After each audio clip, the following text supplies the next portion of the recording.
कक्षा 7 है ना, इसका पाठ है दूसरा, दादी माँ। कहानी है दादी माँ। इसका लेखक कौन है बताओ? इनका उपनाम है सुमन। सुमन को देखो कैसे लिखा हुआ है, देखो ध्यान से देखो। इन्वर्टेड कोमा, उद्धरण चिन्ह लगाया हुआ है ना। अरे शुरू में जो पाठ सूची नहीं होती क्या, उसमें पाठों के आगे लेखकों के नाम होते हैं और वो पाठ क्या है वो भी लिखा होता है, कहानी है या कविता है या ये, ठीक है।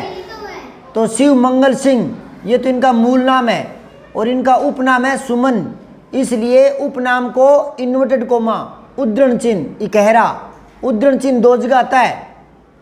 लो मैं उद्धरण चिन्ह के बारे में थोड़ा बताता हूँ, ध्यान से सुनना। उद्धरण चिन्ह देखो क्या होता है। एक तो होता है दोहरा, डबल दोहरा उद्धरण चिन्ह। एक होता है इकहरा उद्धरण चिन्ह। दोहरा होता है ये, जैसे यूं करके और कोई चीज़ होती है उसके या कोई वाक्य होता है वहाँ ये लगाया जाता है। इकहरा में ये कोई शब्द है या कोई चीज़ है तो उसके आगे ये या कोई पंक्ति, ये इकहरा होता है, ये दोहरा होता है। ये डबल जो दोहरा उद्धरण चिन्ह होता है जिसको इन्वर्टेड कोमा बोलते हैं, ये दो जगह काम आता है। एक तो किसी का कथन, किसी का कथन होता है, जैसे तुम मुझे खून दो मैं तुम्हें आज़ादी दूंगा। ये किसका कथन है? सुभाष चंद्र बोस को जानते हो? क्रांतिकारी वीर पुरुष, भारत को आज़ादी दिलाने में बहुत बड़ी भूमिका निभाई थी। आज़ाद हिंद फौज की स्थापना की थी सुभाष चंद्र बोस ने, समझ गए? तो उन्होंने एक नारा दिया था कि तुम मुझे खून दो मैं तुम्हें आज़ादी दूंगा। जब भारत पर अंग्रेज़ों का शासन था, भारत गुलाम था, उसमें उन्होंने कहा था कि आज़ादी मांगने से नहीं मिलती, रिक्वेस्ट करने से नहीं मिलती, इसके लिए बलिदान देना पड़ता है। तब उसने एक नारा दिया था, आज़ाद हिंद फौज की स्थापना की थी, फौज बनाई थी एक, ठीक है। तो उसने कहा था तुम मुझे खून दो मैं तुम्हें आज़ादी दिलवाऊंगा। तो किसी का जो कथन होता है ना, तुम मुझे खून दो मैं तुम्हें आज़ादी दूंगा, तो इसको उद्धरण चिन्ह में लगाते हैं। तुम मुझे खून दो मैं तुम्हें आज़ादी दूंगा, तो ये इस तरह से आ जाता है, समझ गए क्या? किसी का कथन होता है तो एक आपकी अंग्रेजी में आता है डायरेक्ट इनडायरेक्ट, किसी का प्रत्यक्ष कथन होता है। जैसे राम ने कहा मैं दिल्ली जाऊंगा, देखो राम ने कहा मैं दिल्ली जाऊंगा, दिल्ली जाऊंगा। अब मुझे ये बताओ ये मैं कौन है? मैं हूं क्या? मैं ये यही है, तो इसको उद्धरण चिन्ह में ले लिया। किसी का प्रत्यक्ष कथन होता है ना, जो उसके मुंह से निकले बात उसको यूं का यूं बोले। उसके मुंह से यही निकला था कि मैं दिल्ली जाऊंगा, राम के मुंह से यही निकला था कि मैं दिल्ली जाऊंगा, और वो उसके मुंह से निकला वो मैंने यूं का यूं लिख दिया। और अगर यही बात मुझे बतानी है, मुझे मेरे मुंह से निकालनी है, तो मैं यूं कहूँगा राम ने कहा वह दिल्ली जाएगा। अगर मैं कहूँगा तो यही कहूँगा ना, क्या कहूँगा मैं? कि राम ने मुझे बताया था कि वह दिल्ली जाएगा, वह मतलब राम। तो मैं बोलूँगा तो क्या बोलूँगा? वह दिल्ली जाएगा। और उसके मुंह से निकलेगा तो क्या कहेगा वो? हाँ, तो ये जो मैं था ये मैं हूँ क्या? नहीं। हाँ, तो किसी का कथन होता है तब भी उद्धरण चिन्ह आता है, प्रत्यक्ष कथन, ठीक है। या किसी का वैसे कथन कहा हुआ होता है, वो क्या आता है? दोहरे उद्धरण में ऐसे आता है, ठीक है। वो उत प्लस में हरण है बनता है, संधि कभी होगा ना तब करवाऊंगा संधि, ठीक है। तो अब देखो आप, एक उद्धरण चिन्ह और आता है एक जगह, वो कहाँ आता है वो देखो। कोई यूनिवर्सल ट्रुथ, इसका मतलब होता है सार्वभौमिक सत्य। इधर देखो, सार्वभौमिक सत्य। पहले शब्द को ही देखते हैं क्या है ये। देखो ये है सर्व, यानी सारे सभी, कि वह तो सर्वगुण, सारे गुण, सर्वगुण संपन्न है, सर्वगुण संपन्न, समझिए। सर्व होता है सारे, सर्वश्रेष्ठ, साराम श्रेष्ठ। अब यह भूमि, ये मूल शब्द है, इसमें इक जोड़ते हैं, इक। ध्यान से सुनो, मैंने पहले ही कहा था समाज में इक जोड़ेंगे तो स नहीं होगा, सा हो जाएगा सामाजिक, और धर्म में इक जोड़ेंगे तो ध नहीं होगा, धा हो जाएगा धार्मिक। बताया था या नहीं? ये धर्म है, इसमें इक जोड़ेंगे तो ये ई और क, तो धार्मिक होगा या धार्मिक? तो मूल शब्द में परिवर्तन आता है, समझ गए? तो यहां देखो, भूमि में इक जोड़ेंगे तो ई तो है ना, ये क तो इक, तो ये भू नहीं रहेगा, भऊ हो जाएगा, भऊ। जैसे ना भूगोल, भूगोल, इसमें इक जोड़े हैं तो ये इक जुड़ गया तो भू नहीं होगा, भऊ हो जाएगा, भौगोलिक। कि भारत की भौगोलिक स्थिति कैसी है, समझ गए? कहीं तो गड्ढे हैं, कहीं समतल है, कहीं रेत के टीले हैं, कहीं पहाड़ है, ऐसी है भारत की भौगोलिक स्थिति, समझ गए? तो इसका मूल शब्द, अब आपको कोई कहे भौगोलिक में मूल शब्द क्या है, तो भूगोल। भौगोलिक किस से बना है? भूगोल से। सामाजिक किस से बना है? समाज से। धार्मिक किस से बना है? धर्म से। धार्मिक हो गया कि वो धर्म का पालन करता है, बहुत ही धार्मिक आदमी है। धार्मिक किससे बना? धर्म से।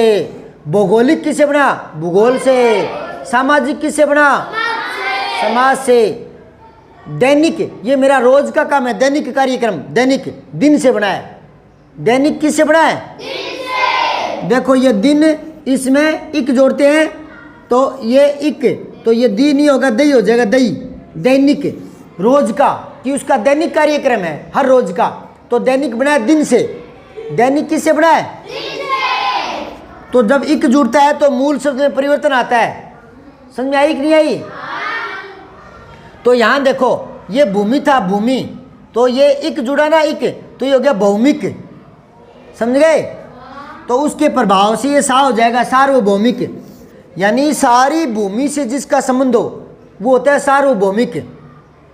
यानी यहां भी कोई बात चलती हो, सत्य हो, जैसे ये बाड़मेर है, बाड़मेर में कोई बात सत्य है, हनुमानगढ़ में सत्य है, गंगानगर में सत्य है, दिल्ली में, बम्बई में, और इसकी दिल्ली बम्बई की बात नहीं है, और बाहर जाओ, पाकिस्तान में कहीं भी जाओ, तो वो उसको बोलते हैं सार्वभौमिक। सारी भूमि से जिसका संबंध हो, सारी भूमि से, सब जगह से, सब। अब मेरी बात सुनो, सत्य की हमेशा जीत होती है। झूठो आदमी की जीत हो या सच्चाई की?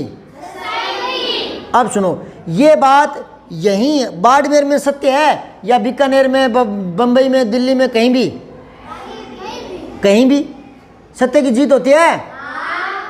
अब अपने कहते हैं माता पिता देवता तुल्य है, देवता बराबर है, भगवान बराबर है माता पिता, क्योंकि भगवान क्या करता है? जन्मदाता है, प्रकृति सब भगवान की देन है, सब प्रकृति भगवान ने बनाई है, तो रचना की है, पैदा की है। तो हमें भी हमारे माँ बाप पैदा करते हैं तो वो हमारे लिए भगवान है, भगवान के बराबर है, समझ गए कि नहीं समझे? माँ बाप हमें जन्म देते हैं ना, तो वो ईश्वर तुल्य है, ईश्वर तुल्य, ईश्वर के बराबर है। अब मेरी बात सुनो, अब मैं यूँ बोलूँ कि माँ बाप भगवान के बराबर है, तो ये बात यहाँ सही है या बीकानेर, जोधपुर, बाड़मेर, कहीं भी? तो सारी भूमि से इसका संबंध है, तो उसको बोलते हैं सार्वभौमिक सत्य, यूनिवर्सल ट्रुथ। ट्रुथ होता है सच्चाई, सत्य, समझ गए? तो कोई सार्वभौमिक कथन होता है ना, उसके आगे भी उद्धरण चिन्ह आ जाता है। उद्धरण चिन्ह दोबारा देख लो कहाँ कहाँ आता है। एक तो किसी का कथन होता है, तुम मुझे खून दो मैं तुम्हें आज़ादी दूंगा, उनके आगे आ गया, समझाई बात है? एक आ जाएगा किसी का जो प्रत्यक्ष कथन होता है कि मैं दिल्ली जाऊंगा, तो वो मैं थोड़ी हूँ। अगर ये हटा दूं, मैं ये मैं से ये हटा दूं, इन्वर्टेड कॉमा हटा दूं, तो ये मैं हो जाऊंगा, फिर ये वाक्य गलत हो जाएगा। उसने कहा कि भूप सिंह मैं दिल्ली जाऊंगा, उसने ये थोड़ी कहा था कि मैं भूप सिंह जाऊंगा, उसने तो कहा था कि मैं खुद जाऊंगा। तो ये इन्वर्टेड लगाना पड़ता है, तब ये मैं होता है, और ये हटा दूं तो ये मैं हो जाऊंगा। समझ में आई कि नहीं आई? तो ये, और तीसरा आता है उद्धरण चिन्ह। तीसरे कहाँ आता है? कोई सार्वभौमिक सत्य बात हो, जैसे मैं कहूँ the sunrise in the east, सूर्य पूर्व में उदय होता है, तो ये सार्वभौमिक सत्य बात है। ये बात हमेशा सत्य है, कहीं जाओ भले आप कहोगे ना सूर्य पूर्व दिशा में उगता है, तो ये बात यहाँ सत्य है या बीकानेर में या बाड़मेर में या पाकिस्तान में या इंग्लैंड में या अमेरिका में, कहाँ सही है? कहीं भी। इस बात का संबंध है सारी भूमि से, सारी भूमि से, सार्वभूमि, सार्वभौमिक सत्य। अब एक बात आती है इकहरे की, ये कहाँ आता है? ये दो जगह आता है, देख लो। एक तो उपनाम के साथ आता है, उपनाम, जैसे कवियों के लेखकों के उपनाम होते हैं। रामधारी सिंह, रामधारी सिंह, इनको लोग दिनकर जी कहते हैं, दिनकर, दिनकर जी, ठीक है। अब ये दिनकर इनका उपनाम है, जैसे इनको इन्वर्टर कॉमा लगा दें इकहरे में, इकहरे में, समझाई बात है। अब मेरा नाम भूप सिंह पूनिया है, तो कई लोग बोलते हैं पूनिया जी, तो पूनिया जी मेरा उपनाम हो गया, समझ गए क्या? तो दिनकर जी कहते ही लोग क्या समझेंगे? रामधारी सिंह, तो दिनकर इनका क्या है? उपनाम है। तो उपनाम लिखते हैं तो क्या आता है? हाँ, इकहरा उद्धरण चिन्ह इन्वर्टेड कोमा। आपके पाठ सूची में शिव मंगल सिंह, उसके आगे लिखा हुआ है सुमन, उसको कैसे लिखा हुआ है देखो, दिख गया क्या? सुमन के आगे दोनों साइड में लगा हुआ है ना? क्यों लगा हुआ है बताओ? हाँ, उपनाम है, उपनाम के साथ, ठीक है। एक और आता है ये दूसरी जगह, ये एक और जगह कहा था बताऊं? एक तो उपनाम के साथ आ गया, एक आता है ये रचनाओं के साथ, रचनाएं, किसी की कोई पुस्तक लिखी हुई है ना, उसके साथ आता है। अब मैं बोलूं दादी माँ, देखो ध्यान से, दादी माँ ये लिख दिया मैंने, तो ये तो दादी माँ वो है जो हमारे पिताजी की मम्मी है, नहीं समझे? हमारे पिताजी की माँ वो है दादी माँ। तो अब यूं है ना, अब यूं कर देना, अब ये कहानी हो गई, कोई कहानी का नाम होगा, कोई किताब का नाम होगा, कोई कविता का नाम होगा, कोई रचना का नाम, तो रचना का नाम होता तब ये आता है, समझ आई कि नहीं आई? और ये हटा दूंगा तो इसका मतलब क्या निकलेगा? अपनी दादी, समझ गए? अब एक और देखो, यह पंक्ति भाभी से ली गई है, भाभी से ली गई है, ये वाक्य गलत लिखा हुआ है, इसका कोई मतलब ही नहीं निकलता, और जो थोड़ा बहुत मतलब निकलता है वो गलत निकल रहा है कि यह पंक्ति भाभी से ली गई। भाभी से कोई पंक्ति ले सकते हैं? ये किताब दें, पंक्तियां ये है, ये इनको बोलते हैं पंक्ति। अब मेरी बात सुनो, अपनी यूं कह सकते हैं कि भाभी ये पंक्ति देना, पंक्ति भाभी से ली जा सकती है, और इसने लिखा क्या है कि यह पंक्ति भाभी से ली गई है। भाभी से कोई पंक्ति ली जाती है क्या?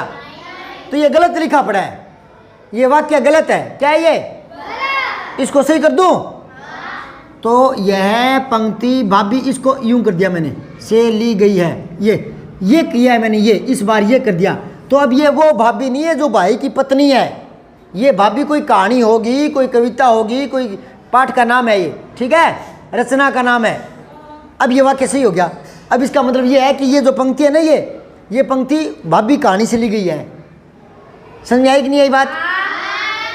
अब मैं कह दूं दादी माँ में अच्छे अच्छे शब्दों का प्रयोग है, तो अपनी दादी माँ शब्दों का प्रयोग है,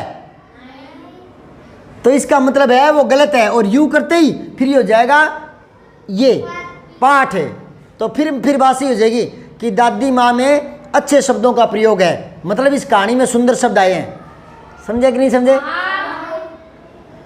मैं यूं लिखूं दादी माँ में मुहावरों का प्रयोग है, मुहावरों का प्रयोग, मुहावरे जानते हो? 9 2 11 होना, भाग जाना, ईद का चांद होना, बहुत दिनों बाद दिखाई देना, 4 चांद लगना, सुंदरता में वृद्धि होना, 9 2 11 होना, भाग जाना, ये मुहावरे होते हैं। तो मैं कह दूं कि दादी माँ में मुहावरों का प्रयोग है, तो दादी माँ में मुहावरों का प्रयोग तो गलत हो गया, अपनी दादी मुहावरा है, तो इसका मतलब ये दादी माँ वो नहीं है, इसको यूं करना पड़ेगा। अब ये पाठ हो गया कि इस पाठ में मुहावरे आए हैं, आपके समझ में आ रही मैं क्या बोल रहा हूं? हैं? तो ये जो उद्धरण चिन्ह लगाया है, तो ये क्या बन गया? रचना। अब बताओ इकहरा कहाँ आता है? या तो उपनाम के साथ या रचना के साथ, या तो उपनाम के साथ या और अगर इनके साथ ही नहीं लगाऊंगा तो क्या हो जाएगा, वाक्य है गलत हो जाएगा। फिर ये दादी कौन सी हो जाएगी, अपनी वाली दादी। तो अब देखो मैं पढ़ना शुरू करता हूँ। आपको तो वही कार्यक्रम शुरू रखना है कि जहाँ मैं पढ़ा रहा हूँ वहाँ उंगली लगाए रखो, ताकि उन शब्दों को लिखना सीखे, मात्राओं को लिखना सीखे, गलती नहीं हो। ठीक है, तरीका वही है अपने पास, एक ही। एक और है गलतियाँ सुधारने का तरीका, वो है श्रुत लेख। तो बीच बीच में मैं बोलते ही रहता हूँ श्रुत लेख, कभी कभी जब टाइम मिलता है। आज भी बोलेंगे थोड़ा। रफ कॉपी में लिखना, फिर उनकी गलतियाँ मिलाना। गलतियाँ मिलाते हो क्या घर पर जाकर, ढाणी में जाकर, और उनको गलत है उनको वहीं छोटा कू आ रहा है, आपने बड़ा लगा दिया तो उसी को छोटा कर लेते हो, या 5-7 बार लिखते हो? लिखना है, उसी को कर दोगे तो वहाँ तो सही हो जाएगा। फिर महीने 2 महीने 6 महीने बाद कोई फिर लिखना पड़ेगा तो फिर गलत हो जाएगा। कोई आपको कहे नदी के कूल पर पेड़ खड़े हैं तो लगाओ, तो उसमें कूल मात्रा छोटी लगाओगे या बड़ी लगाओगे, फिर गलती होगी। तो गलती होती है, उसको सुधारो 5, 6, 15, 10, 15 बार लिख करके, ताकि वो सब दिमाग में आ जाए। और कुछ बोलने से गलतियाँ नहीं होगी। देखो नदी के कूल पर वृक्ष खड़े हैं, कूल पर, तो कूल बोल रहा हूँ तो बड़ी मात्रा ही आएगी, और मैं बोलूँ कुल तो छोटी आएगी। बोलने से पता लग जाता है कि 917 और 225 का कुल करो, यानी योग करो। कुल बोलते ही ले बोल रहा हूँ कुल, तो कुल छोटा आएगा। और मैं कहूँ कूल पर, नदी के कूल पर, तो बोलने से पता लग रहा है कि कू बड़ा आएगा। समझ आई कि नहीं आई?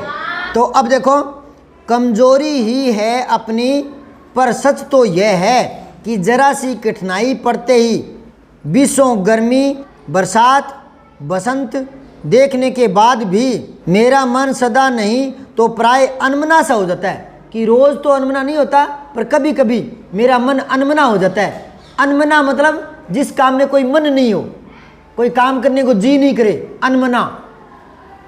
मन अनमना होना, इसका क्या मतलब है? किसी काम में मन ना लगना, मन नहीं लगना, काम करने को जी नहीं करना। ठीक है, तो कह रहा है मेरा मन अनमना सा हो जाता है, अनमना सा।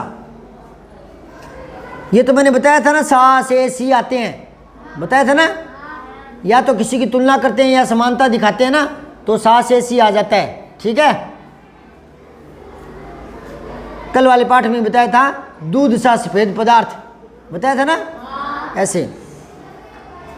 आगे देखो, मेरे शुभ चिंतक। आपको कहीं शुभ चिंतक लिखना पड़े तो कैसे लिखोगे?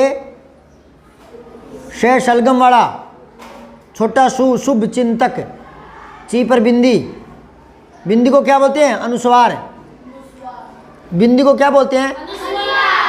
और चंद्र बिंदु को? अरे वाह, अनुनासिक, ममता की याद है। ये बताओ,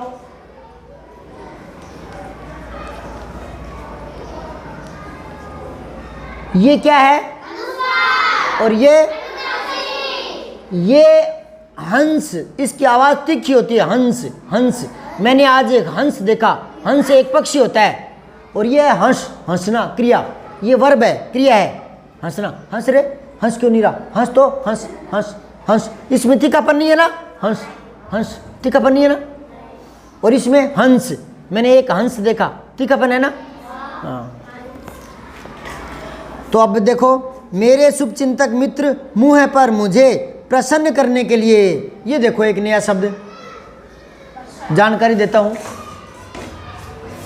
क्या शब्द आया? ये आया क्या? देखो ध्यान से, ये लिखा है किताब में। इसको बोलते हैं प्रसन्न, प्रसन्न, प्रसन्न। और ये है प्रश्न, ये तो है सवाल, सवाल सवाल। कि गणित में 3 प्रश्न आए थे, 3 सवाल आए थे, मेरा एक प्रश्न गलत हो गया, 2 सही हो गए। वो प्रश्न, सवाल, प्रश्न, समझ गए? पाठ के बाद में होते ना प्रश्न, वो ये है। और ये है प्रसन्न, इसका मतलब है खुश होना, कि आज मैं बहुत प्रसन्न हूँ। अब एक बार 12वीं क्लास का बच्चा था, तो उसने लिखा है मैं बहुत प्रसन्न हूँ, यूँ लिखा था। मैं बहुत लिखा था, आज मैं बहुत प्रसन्न हूँ, यूँ लिखा था झंडू ने। सही है ये? कह रहे आज मैं बहुत प्रसन्न हूँ, कि मैं प्रश्न हूं तू उत्तर है, मैं प्रश्न हूं तू उत्तर है। गलत लिख दिया ना, तो ये प्रश्न क्या है? सवाल है। ये प्रश्न क्या है? और ये प्रसन्न, खुश। दोनों को एक बार मैं बोलता हूं फिर आप बोल के बताना। अब लोग कहते हैं हिंदी में गलतियां होती है। अरे मैं लिख रहा हूं प्रश्न और आप लिखते हो प्रसन्न। मैंने बोला है वो लिखना, फिर गलती कहाँ होगी? मैंने बोला ये प्रश्न और आप ये लिख दो प्रसन्न। अरे भगवान, बोला वो लिखो, गलती नहीं होगी। समझ में आ रही कि नहीं आ रही? और अगर मैं कहूं आज मैं प्रसन्न हूं तो मेरे मुंह से ये निकल रहा है कि ये आज मैं बहुत प्रसन्न हूं, ये बोल रहा हूं ये। और चलो 5 प्रश्न लिखो, अब कौन सा बोला है? बोलने से पता लग जाता है। तो जब मैं श्रुत लेख लिखवाता हूं बोल करके, उसमें मेरी बात पर ध्यान दिया करो कि मैंने क्या बोला है, और वैसे लिखा करो, गलत है नहीं होगा। ठीक है कि नहीं है?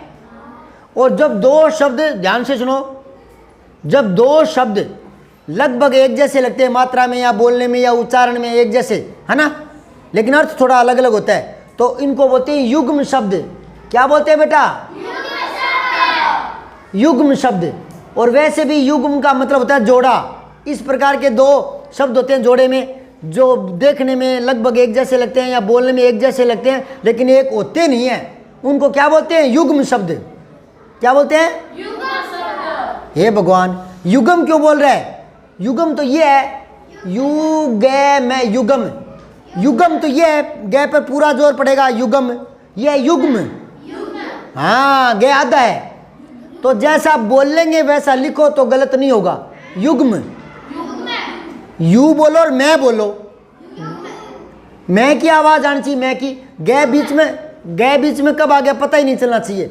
युग्म, मैं, युग्म, युग्म, और ये है युग्म। तो बताओ युग्म है या युग्म? अब मैं बोल रहा हूं कोई श्रुत लेख में कि युग्म, और आपने ये लिख दिया, फिर तो गुरुजी हिंदी में गलतियां होती है। अरे यार, मैंने युग्म कब बोला था? युग्म कब बोला था? मैं तो बोल रहा युग्म। तो जो बोलता हूं वो सुनो और वो लिखो, तो गलतियां नहीं।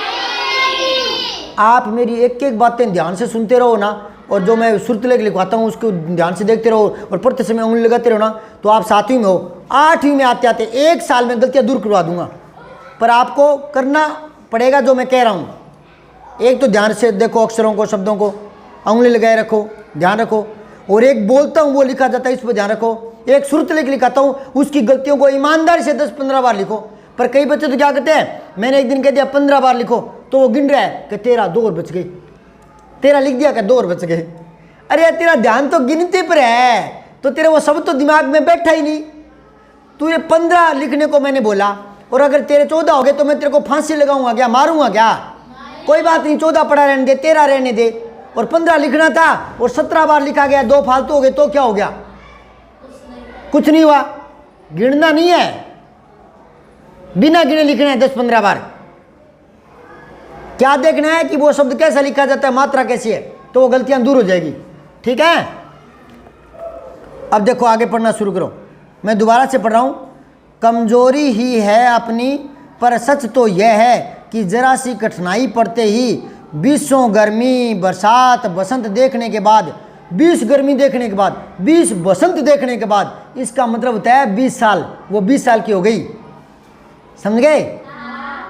अगर कोई कहे, अपने गांव में बोलते हैं कई बार कि भाई मैंने तो 40 दिवाली देख ली, तो 40 दिवाली देख ली, दिवाली साल में एक बार आती है, तो वो 40 साल का हो गया। इसका मतलब ये है। समझ गए? तो ये कह रही है कि 20 गर्मी बरसात बसंत देखने के बाद मेरा मन सदा नहीं तो पराए अनमना सा हो जाता है। कि सदा तो नहीं होता अनमना, कभी कभी तो मेरा मन करता है खेलने कूदने को या कोई काम करने को, है ना, लेकिन कभी कभी मन क्या है, अनमना सा हो जाता है, यानी मैं उदास हो जाता। मेरे शुभचिंतक मित्र मुंह पर तो मुझे प्रसन्न करने वाली छुट्टियों की सूचना देते हैं। छुट्टियां होती है तो मन प्रसन्न होता है ना, छुट्टियां होते ही मन ये होता है कि ये होता है। हाँ, आपको कोई कहे कल छुट्टी है तो आनंद आ जाते हैं ना, वाह क्या बात है, आज़ादी सबको प्यारी लगती है, आज़ादी सबको प्यारी लगती है। कई कई बच्चे जो आकाश में पक्षी उड़ते हैं खुली हवा में, उनको तोता वगैरह होता है, उनको पिंजरे में बंद कर देते हैं। बंद नहीं करना चाहिए, उनको भी आज़ादी प्यार लगती है। हवा में उड़ने दो, पिंजरे में बंद मत करो। समझ गए? तो कह रहा है कि प्रसन्न करने के लिए आने वाली छुट्टियों की सूचना तो देते हैं मेरे शुभचिंतक जो मित्र हैं वो, और पीठ पीछे मुझे कमजोर और जरा सी प्रतिकूलता से घबराने वाले मेरा मजाक उड़ाते हैं। कि मेरे कुछ दोस्त एक बार तो मुझे खुश करने वाली बात कह देते हैं, लेकिन मेरे पीठ के पीछे जब मैं चली जाती हूँ तो पीछे से मेरा मजाक उड़ाते रहते हैं। वो क्या कहते हैं कि ये तो कमज़ोर है, डरपोक है, ऐसा कहते हैं, मजाक उड़ाते हैं। मजाक उड़ाने को बोलते हैं खिल्ली उड़ाना। क्या बोलते हैं? हाँ, छोटी खी आधा ले पूरा ले, खिल्ली। खिल्ली उड़ाना क्या होता है बेटा? मजाक उड़ाना। किसी की खिल्ली उड़ाना। हाँ, यहाँ एक शब्द और है, प्रतिकूलता। ये देख लो, ये देखो, प्रतिकूलता।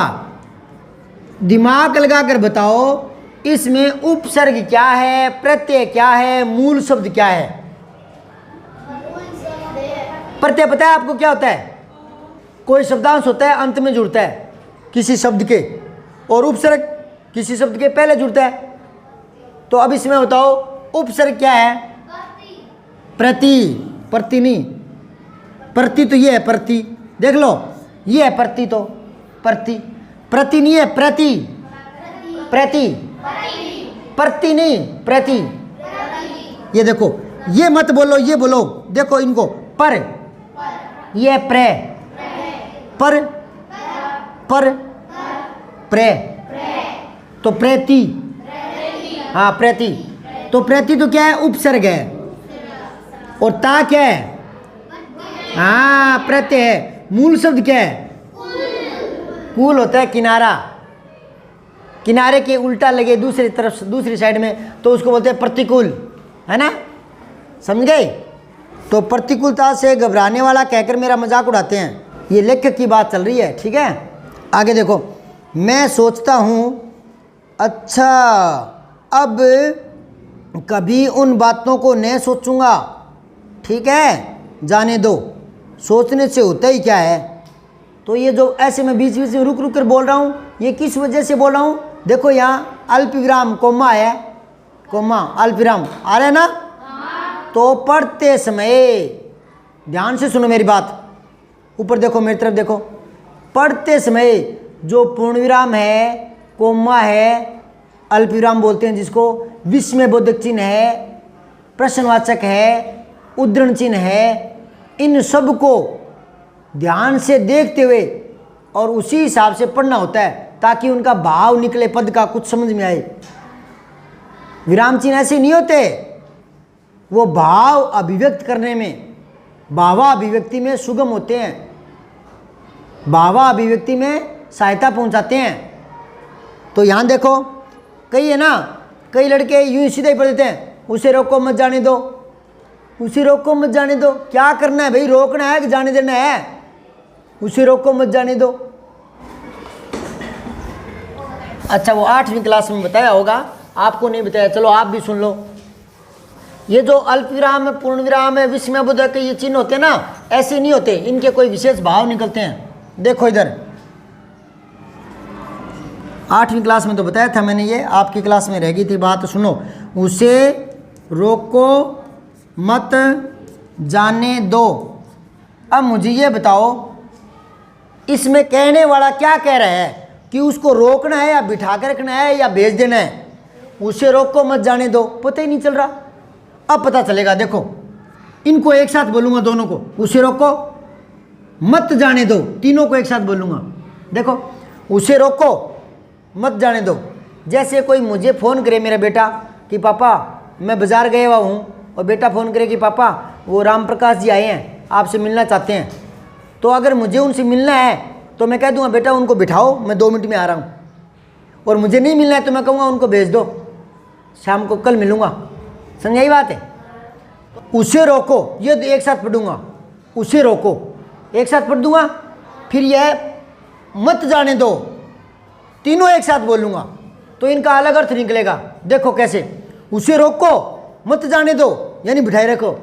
और अब ये यहाँ नहीं लगाऊं, ये लगाऊं, अब ये 3 एक साथ बोल लूंगा और ये 2 एक साथ बोल लूंगा, तो देखो उसे रोको मत, जाने दो। फर्क पड़ा कि नहीं पड़ा बात में? इस बार क्या कह रहा है? रोको मत, जाने दो। पहले तो कह रहा है बिठाए रखो, इस बार कह रहा है जाने दो। तो ये फर्क कैसे पड़ा है? इस कोमा से, अल्प विराम से। तो ये कोमा अल्प विराम ये भाव दिखाने के काम आते हैं, यूं ही नहीं होते। समझ में आ रही है क्या? और कहीं नहीं लगाया, अब इसका क्या मतलब है बताओ? पता ही नहीं चल रहा, बिठाना है कि भेजना है? पता चल रहा है? उसे रोको मत, जाने दो, उसे रोको मत, जाने दो। बताओ उसको बिठाना है या भेजना है? पता ही नहीं चल रहा। और यूं बोल लूं उसे रोको मत, जाने दो, तब बिठाए रखना है। और इन तीनों को साथ बोल दूंगा, उसे रोको मत, जाने दो। आपके समझ में आ रही मैं क्या बोल रहा हूं? तो ये कोमा अल्प विराम ये होते हैं ना, ये ऐसे नहीं होते, इनके विशेष अर्थ होते हैं। तो अभी मैं इनको दोबारा बोल रहा हूं, जहां जहां अल्प विराम आया है वो देखो। मैं सोचता हूं, यहां मैं थोड़ा सा रुक गया, तो यहां कोमा आया है ना, तो मैं रुक गया। रुकने का मतलब यूं नहीं होता, दोबारा सुनो। कई बार परिभाषा बताते हैं ना विराम चिन्ह की, तो वो कहते हैं जहां थोड़ा विराम लेना पड़ता है, वहां जिन चिन्हों का प्रयोग करते हैं उनको विराम चिन्ह कहते हैं। तो जहां थोड़ा रुकना पड़ता है, तो बच्चे सोचते हैं कि यूं रुकना होगा। आज मैं स्कूल में जाऊंगा, यूं नहीं रुकना पड़ता। रुकना पड़ने का मतलब आप यूं समझो कि इन दोनों को एक साथ पढ़ दूंगा, फिर इनको एक साथ पढ़ूंगा, इनको एक साथ करूंगा, इनको एक साथ करूं, तो बीच में अपने आप ही गैप आ गया। नहीं समझ आई बात है? इनको तीनों को एक साथ करूंगा, इनको एक साथ करूंगा, तो यहां अपने आप ही गैप आ गया।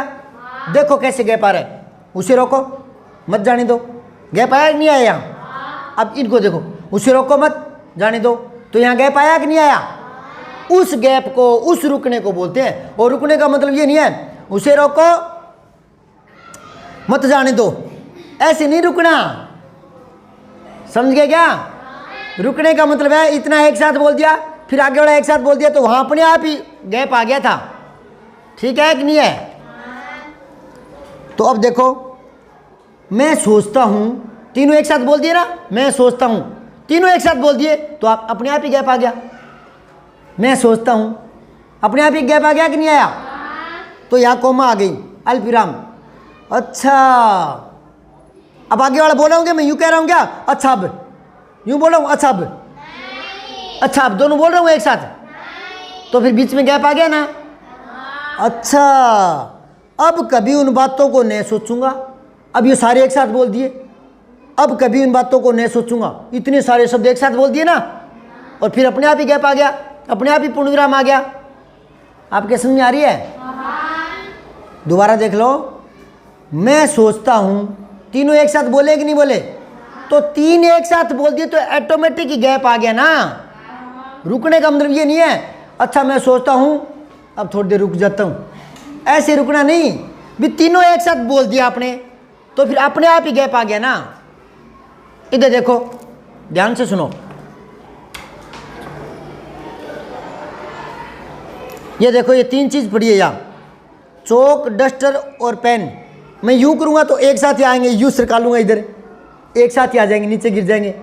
और अगर मैं इसको कर रहा हूं फिर इसको कर रहा हूं, तो बीच में अपने आप गैप आ रहा है कि नहीं आ रहा? इसको किया, अब इसको किया इधर, तो दोबारा हाथ उठेगा कि नहीं उठेगा? एक साथ ये काम हो गया ना। तो वैसे एक साथ जो शब्द बोले जाते हैं, एक साथ बोले जाते हैं, तो उसके बाद अपने आप ही गैप आ जाता है।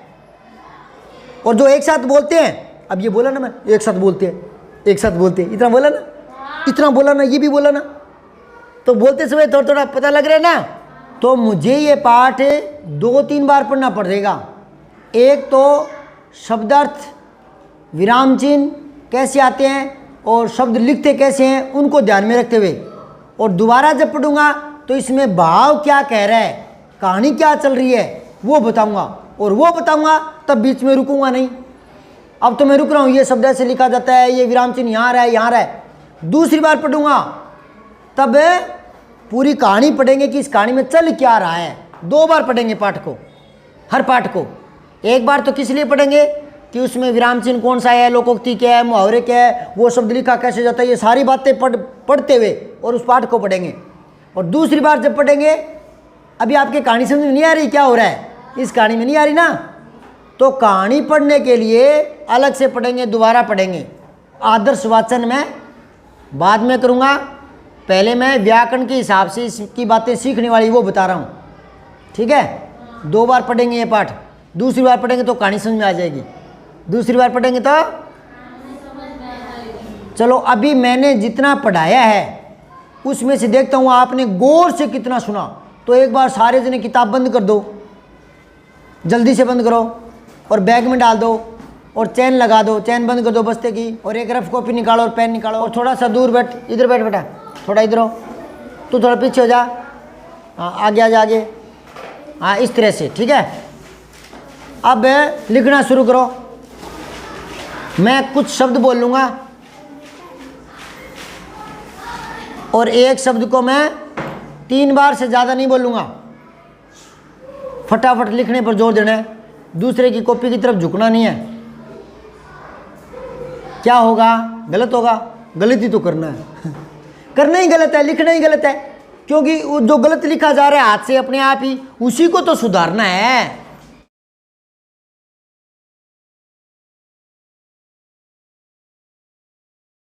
ये किस लिए लिख रहे हैं, सुधारने के लिए, तो गलत होने दो। चलो शुरू करो। कमजोरी, और ये श्रुतलेख है ना, ये भी हिंदी की कॉपी में लिखा करो, क्योंकि आपकी रफ कॉपी पता नहीं कहाँ चली जाती है, दोबारा देखते ही नहीं हो। हिंदी की कॉपी करा करो और उस पर दिनांक डाल दिया करो, समझ गए, ऊपर लिख दिया करो श्रुतलेख, ठीक है। चलो लिखना शुरू करो। कमजोरी, इसके बाद लिखो अनमना सा, अनमना सा, ये अलग अलग शब्द लिखा रहा हूँ ना, तो बीच में कोमा आएगी, अल्प विराम, समझ गए, प्रत्येक शब्द के बाद। तो अनमना सा, और ये मैंने बताया है सा से पहले क्या आएगा, योजक चिन्ह, बताया था ना बोर्ड पर। तो अनमना सा, इसके बीच में योजक चिन्ह आएगा और फिर कोमा लगाओ, अल्प विराम, कोमा लगा करके फिर आगे अगला शब्द लिखो। शुभ चिंतक,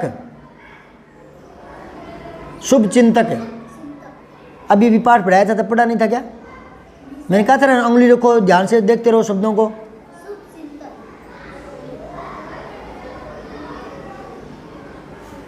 मित्र, शुभ चिंतक के बाद लिखो मित्र, शुभ चिंतक के बाद लिखो मित्र। मुह, मुह, प्रसन्न, प्रसन्न के बाद लिखो छुट्टियों, छुट्टियों, प्रसन्न के बाद लिखो छुट्टियों। सूचना, सूचना, आपके इस क्षेत्र में आप च को स बोलते हो, थोड़ा उच्चारण में आपके गड़बड़ है। सूचना, स को च मत लिखना, सूचना। देखूंगा मैं, आपके चेक करूंगा क्या लिखा है। प्रतिकूलता,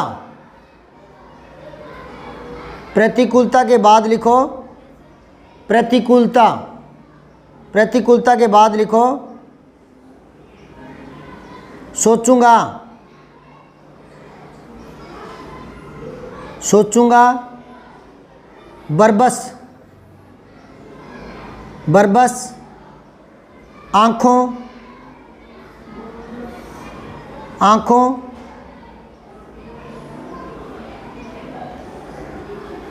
शरद ऋतु, शरद ऋतु, शरद ऋतु, शरद ऋतु।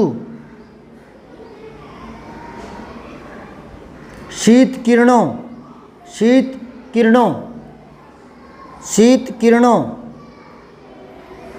शीत किरणों। स्वच्छ, स्वच्छ का अर्थ बताना क्या होता है? साफ सुथरा। हाँ, स्वच्छ। शीत किरणों के बाद है स्वच्छ, स्वच्छ के बाद है शीतल, स्वच्छ के बाद शीतल, शीतल के बाद लिखो धुंधली, धुंधली के बाद लिखो छाया, धुंधली छाया।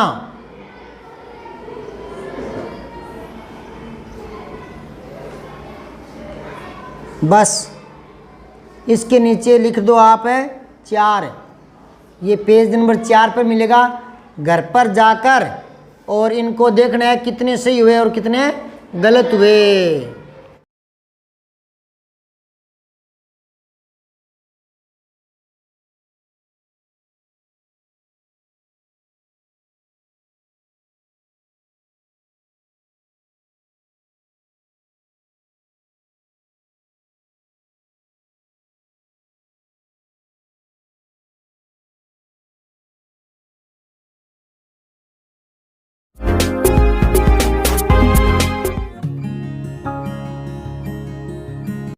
वीडियो को लाइक, शेयर व सब्सक्राइब करना न भूलें। बेल आइकन जरूर दबाएं।